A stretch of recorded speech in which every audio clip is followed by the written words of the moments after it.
Thank you very much. Thank you for your kind invitation to this conference. Let me start by saying what a great honor it is to have been invited to speak at this conference. I represent the ECNJ, which unites the national councils for the judiciary and similar autonomous bodies in the European Union. We do not represent individual judges, but the bodies governing them. Councils for the judiciary play an important role in the defense of the independence for the judiciary as a separate state power from the legislative and the executive. Over the years, ECNJ has developed a series of standards and good practices in several fields regarding judges and judicial systems.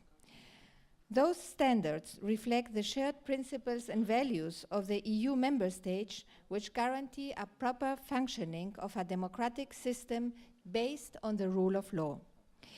Therefore, it is important for all of us to try to fulfill those standards, since we are living challenging times in Europe, and all our efforts should go to reinforce the basic values on which Europe has been built, namely democracy, fundamental rights, and the rule of law. Today, I would like to focus on the standards regarding judges from the perspective of the councils for the judiciary and on the standards regarding councils for the judiciary. When we look at the reports ECNJ has been producing for the last 14 years, we can distill general principles regarding the judges. I will sum them up in two groups: judicial ethics and independence and accountability. As regards judicial ethics, our 2009-2010 report is the main document in this field.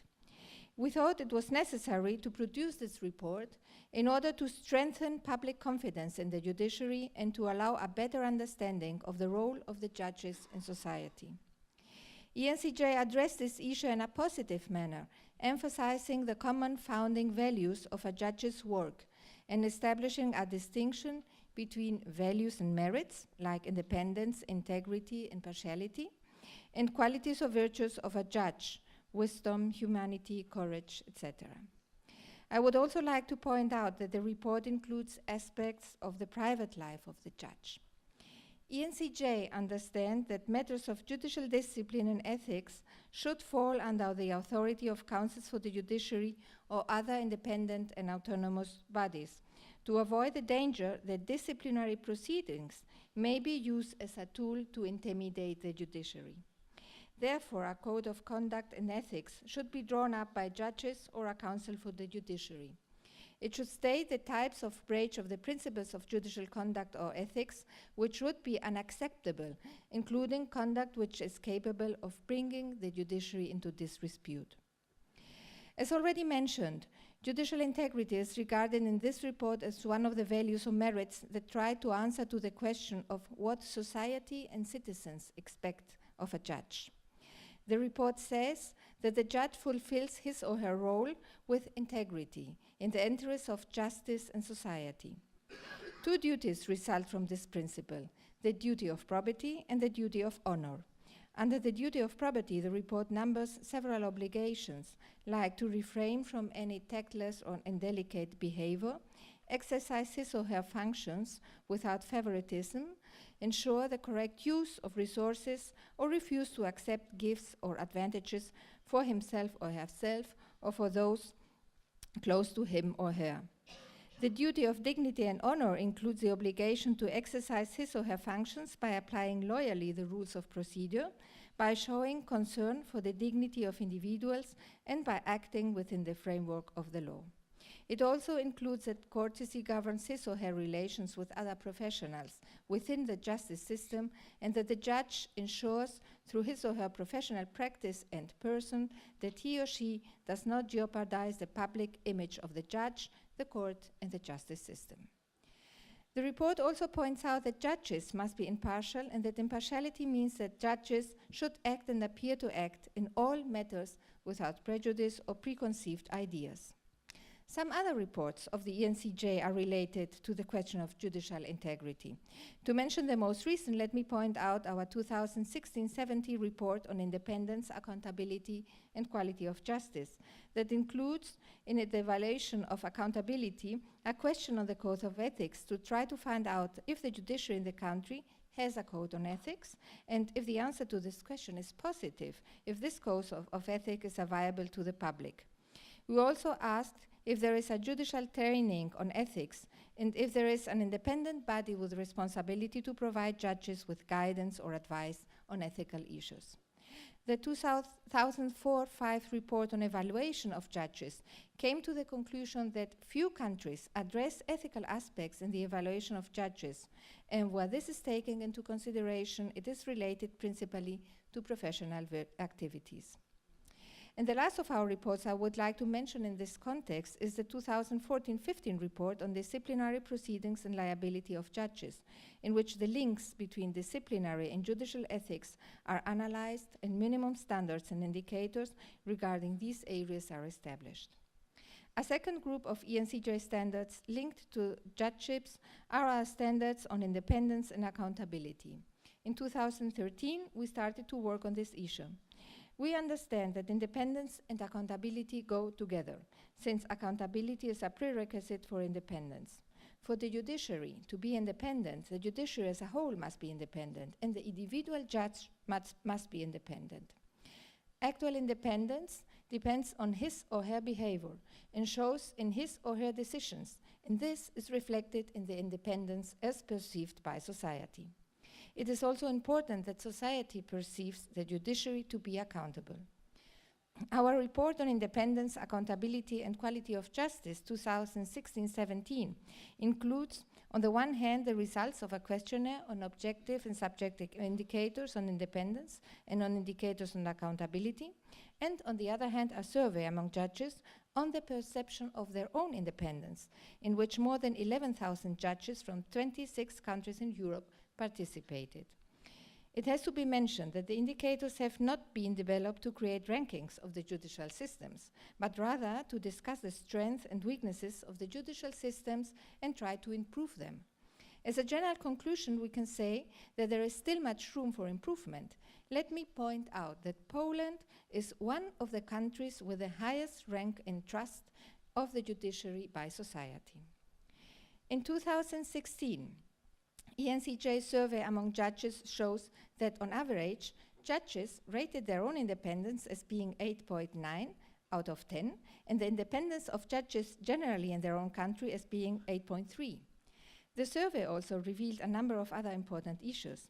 These included a perception by judges across Europe that judges have been appointed and or promoted on grounds other than on capacity and experience, a perception that judicial independence is not adequately respected by the other state institutions, a perception that judges are under pressure from a media which similarly does not respect their independence, and finally a perception on the part of substantial number of judges that their councils lacks appropriate mechanisms and procedures to defend judicial independence effectively.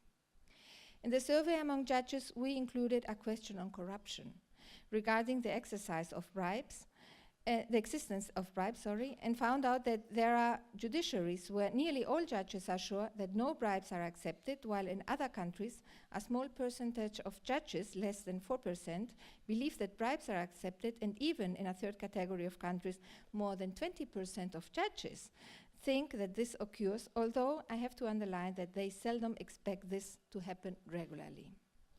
If we have a look on the questions regarding pressure on judges in Poland, 74% of the judges that answered the survey understood that the government does not respect their independence, and 72% considered that the parliament does not respect their independence, while 62% answered that they do not feel their independence respected by the media.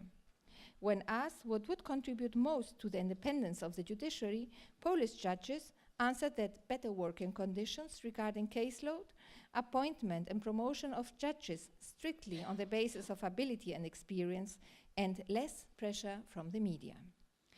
Coming now to the standards regarding councils for the judiciary, we have worked out some criteria on the composition of these bodies, the election of their members, their autonomy and competences. To start with the composition of these bodies, councils for the judiciary should have at least 50% of their members chosen by their peers, and the Minister of Justice should not be a member. Councils for the judiciary shall control its own finances and activities independently of both the legislative and the executive branches of government. As regards the competences, in our reports on the councils of the judiciary of 2011, we enumerate a series of issues that should fall wholly or partly under the control of the council on an equivalent, independent and autonomous body, like appointment and promotion of judges, training of judges, judicial discipline and judicial ethics, or proposing legislation concerning courts and the judiciary, to name but a few. I wish to highlight that the council that the judiciary and the council for the judiciary should be closely involved in the formation and implementation of all plans for the reform of the judiciary and the judicial system. Reforms should not be done to judges or justice system without a meaningful consultation to them. At the same time, judges should not be hostile to modernization and reform of the justice system, provided always that the reforms are aimed at improving the quality of the justice system for the benefit of those that it serves.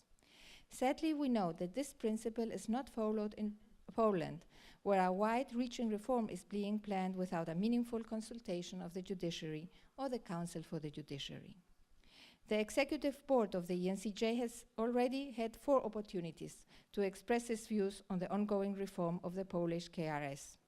In our opinions of 31st January, 17th July, 30th October, and more recently the 5th of December this year, we have clearly expressed that the absence of participation of the judiciary in the judicial reform, the appointment of the judicial members of the Council by the Parliament, and the planned termination of mandate of current judicial members of the KRS, who have been elected by their peers in accordance with the law, are against our standards. Therefore, we regard the ongoing reforms with concern. I would like to close by saying that the ECNJ has recently set out a strategy for the next period.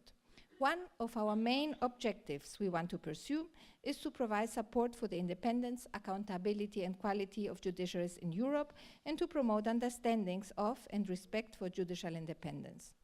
The ECNJ aims to achieve this, amongst others, by initiating a dialogue with the other state powers on the rule of law and the role of the judiciary in a democratic state, both at national and at European level.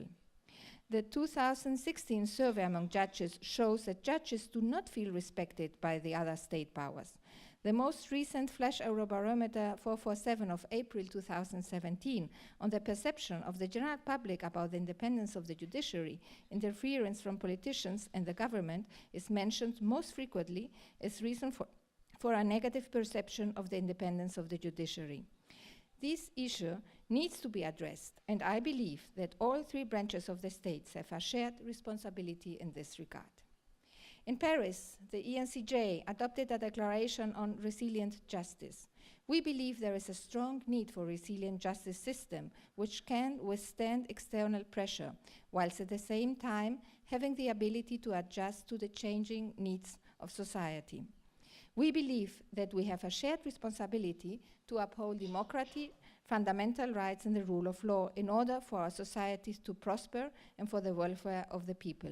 And we believe that working together, we can achieve these goals. I thank you for your attention.